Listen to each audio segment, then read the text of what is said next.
5 aspectos importantes. E os problemas de como, em cada um desses 5,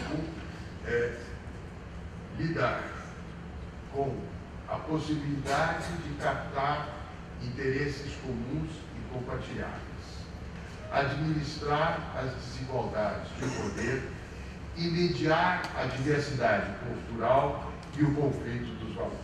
Então, pondera aí. Olha, de um lado, existem as reivindicações de identidade e de reconhecimento, que é a sublevação dos particularismos, que é a busca, enfim, de identidade.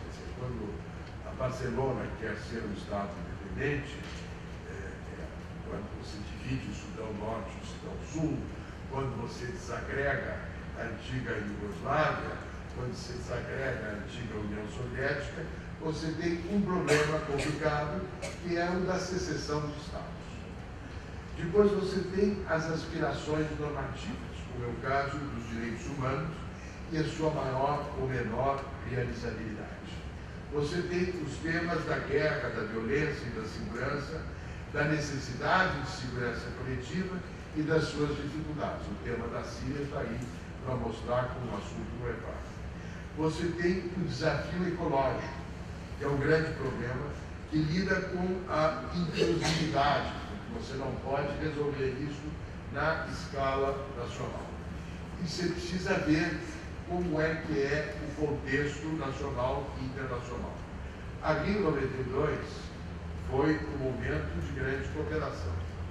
A Rio +20 foi uma conferência de muito menor escopo. Em parte porque o governo brasileiro não deu ao assunto a mesma importância que o governo brasileiro deu em 92. Em parte porque, enfim, o conflito, a crise internacional, gerava dificuldades de lidar com o longo prazo quando você tinha problemas de curto prazo. Você tem o problema da governança e do regionalismo. Então, as regiões possuem dinâmicas próprias e têm descontinuidades em relação ao sistema internacional. Você não pode tratar o Oriente Médio ou a Europa como você trata a América do Sul, ou a América Latina, ou o Sudoeste da Ásia. Então, para você lidar com este mundo, as descontinuidades das regiões oferecem um caminho para lidar com a governança. Se, por exemplo, a Liga Árabe conseguir encaminhar melhor o conflito no Oriente Médio, que ela está tentando, será mais construtivo do que uma atuação externa, para dar um exemplo. Daí a ideia que eu venho explorando, que é a ideia daqueles clássicos que não se ocuparam da concentração das cadeias de poder, como é o caso de Hobbes, a anarquia, Grosso, o mínimo da sociabilidade, e Kant, a razão abrangente da humanidade. Para dizer que o campo estratégico militar, o campo econômico, o campo dos valores, dependendo das circunstâncias, permite uma leitura mais hobbesiana ou menos hobbesiana, mais grossiana ou menos kantiana.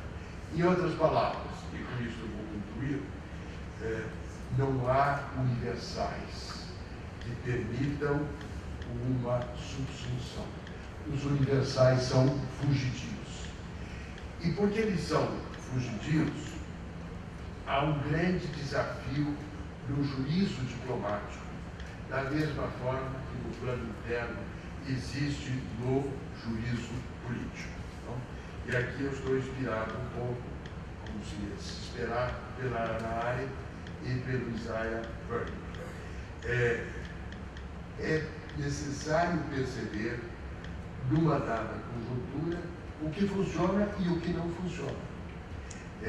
Daí a ideia do juízo reflexivo, que é o que busca extrair do particular o seu alcance geral, levando em conta as especificidades das pautas da vida internacional e da política interna. Então, eu estou aí concluindo com um ponto em comum, que tem a teoria política e a teoria das relações internacionais, que é o tema do juízo, que está mais lastreado na capacidade humana de diferenciar do que com a capacidade humana de ordenar, sistematizar regularidades.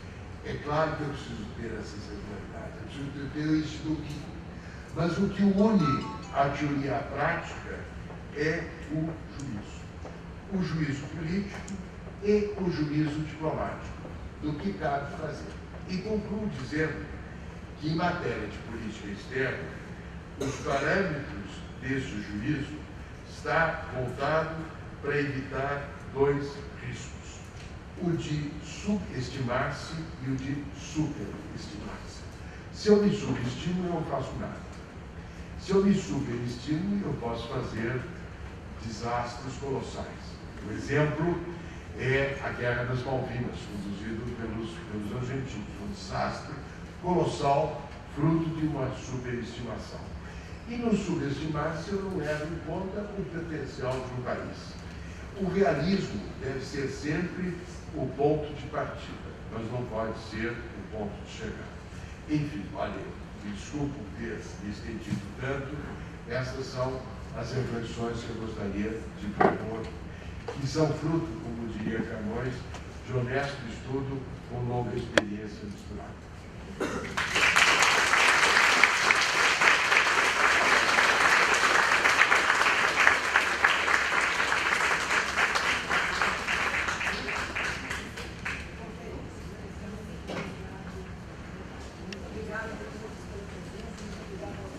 Quer dizer, eu não vou ter que inventar a agenda da opinião pública.